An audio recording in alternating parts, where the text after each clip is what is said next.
বুদ্ধির জোরে আমাদের অতি পরিচিত দুই বন্ধু আর ভাল্লুকের গল্পে দ্বিতীয় বন্ধু গাছে উঠতে না পারার পরও মৃত্যুর ভান করে প্রাণে বেঁচে যাওয়ার ঘটনা আমাদের অনেকেরই জানা।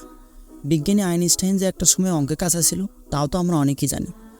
আর কাজী নজরুল ইসলাম তো স্কুলের গণ্ডিই পেরোয়নি, তবুও তারা কী পরিমাণ বুদ্ধিমান ছিলেন তা বলার অপেক্ষা রাখে না। অন্যের কৌশল বুদ্ধি থেকে অনেকে হয়তো ভাবেন যে আমি যদি এমন হতে পারতাম, একটু যদি বুদ্ধি থাকতো আমার। এমন আফসোস যাদের আছে তাদের জন্য আজকের ভিডিও।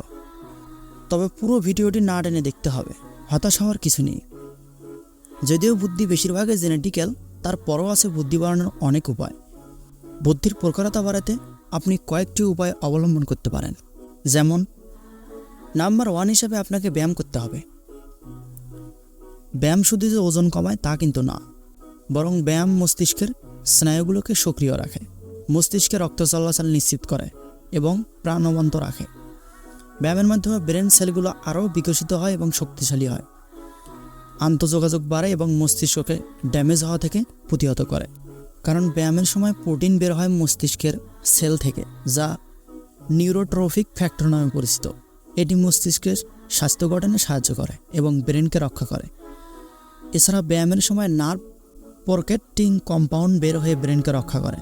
হিপ্পোক্যাম্পাস নামক ব্রেনের একটি জায়গা আছে যা ব্যায়ামের সময় আকারে বড় হয়। এর ফলে অ্যালজিমার ডিজিজ প্রতিহত করতে সাহায্য করে। এই রোগ হলে মানুষ স্মৃতিশক্তি ভুলে যায়। তাই ব্যায়াম শুধু শরীরকেই নয়, বরং মস্তিষ্ককেও সুস্থ রাখে এবং রোগ প্রতিরোধ করে থাকে।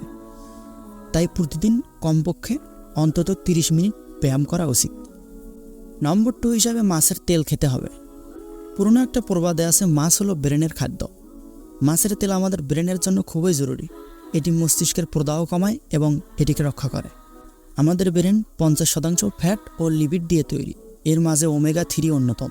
এটি ব্রেন সেল তৈরিও মেইনটেইন করে। মাছের তেল ও তিসির তেলে প্রচুর ওমেগা-3 পাওয়া যায়। নম্বর 3 হিসেবে ভাত রুটি নিয়মিত খেতে হবে এবং অস্বাস্থ্যকর খাবার এড়িয়ে চলতে হবে। আমাদের মস্তিষ্ক গ্লুকোজ নির্ভরশীল, বলা যায় এটি ব্রেনের খাবার। আমাদের মস্তিষ্ক ঘন্টায় 5 গ্রাম গ্লুকোজ খায়, কিন্তু জমা রাখতে পারে না। এই গ্লুকোজ রক্তের মাধ্যমে মস্তিষ্কে প্রতিনিয়ত যায়। শরীরের গ্লুকোজের উপর ব্রেনের ক্ষমতা নির্ভর করে। এজন্য শস্যদানা টাইপ খাবার খাওয়া উচিত, যেমন ভাত এবং রুটি। এগুলো যদিও কার্বোহাইড্রেটের উৎস, এগুলো পরে কনভার্ট হয়ে গ্লুকোজ তৈরি করে। তবে চিনি জাতীয় খাবার খাওয়া উচিত নয়, কেননা বেশি চিনি খেলে তা শরীরে গ্লুকোজের পরিমাণ তারতম্য ঘটায়, যা শরীরে বিপর্যয়ের সৃষ্টি করে দিতে পারে। আর ফাস্ট ফুড, জাঙ্ক ফুড এবং অতিরিক্ত তেলে ভাজা খাবার এড়িয়ে চলতে হবে।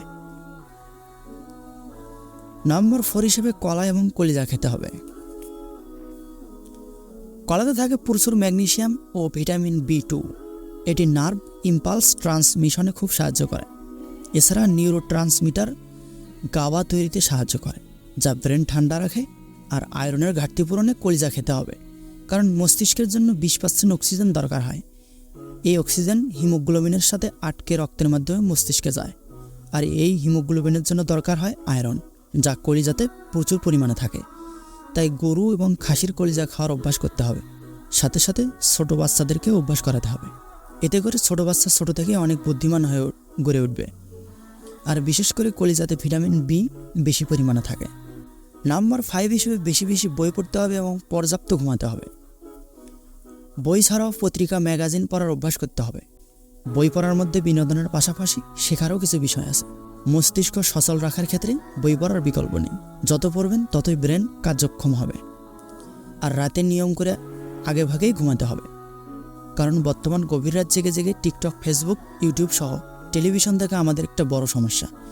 গভীর রাতে আমাদের মস্তিষ্ক থেকে এক ধরনের হরমোন নিঃসরণ হয়, যা আমাদের কাজকর্ম করতে দেহকে প্রস্তুত করে। আর অধিক রাত জাগার ফলে এই হরমোন নিঃসরণ হয় না এবং আমাদের দেহ কাজকর্মের জন্য প্রস্তুত হয় না। আর অধিক রাত জাগলে আমাদের মস্তিষ্কের উপর অনেক চাপ পড়ে এবং মাথা ঘোরা সহ বিভিন্ন সমস্যা দেখা দেয়। তাই যতটা সম্ভব আগেভাগেই ঘুমিয়ে যেতে হবে এবং সকাল সকাল ঘুম থেকে উঠতে হবে। আর কমপক্ষে 8 ঘন্টা ঘুমানোর অভ্যাস করতে হবে, কারণ মস্তিষ্কের সক্রিয়তা ও স্থিতিশীলতা বজায় রাখতে ভালো ঘুমের কোনো বিকল্প নেই। আর সবসময় বুদ্ধিমান মানুষের সাথে থাকার চেষ্টা করবেন, কারণ অনেক সময় অন্যের বুদ্ধি থেকেও নিজের বুদ্ধি জাগ্রত হয়। তো ভিডিওটি যদি একটু হেল্পফুল মনে হয় অবশ্যই একটি লাইক দিয়ে পাশে থাকবেন। আর এরকম হেল্পফুল ভিডিও পেতে আমাদের ইউটিউব চ্যানেলটিকে সাবস্ক্রাইব করবেন এবং আমাদের ফেসবুক পেজটিকে ফলো করে দেবেন। ততক্ষণ সৃষ্টিকর্তা আমাদের ভালো রাখুক, সুস্থ রাখুক। আল্লাহ হাফেজ।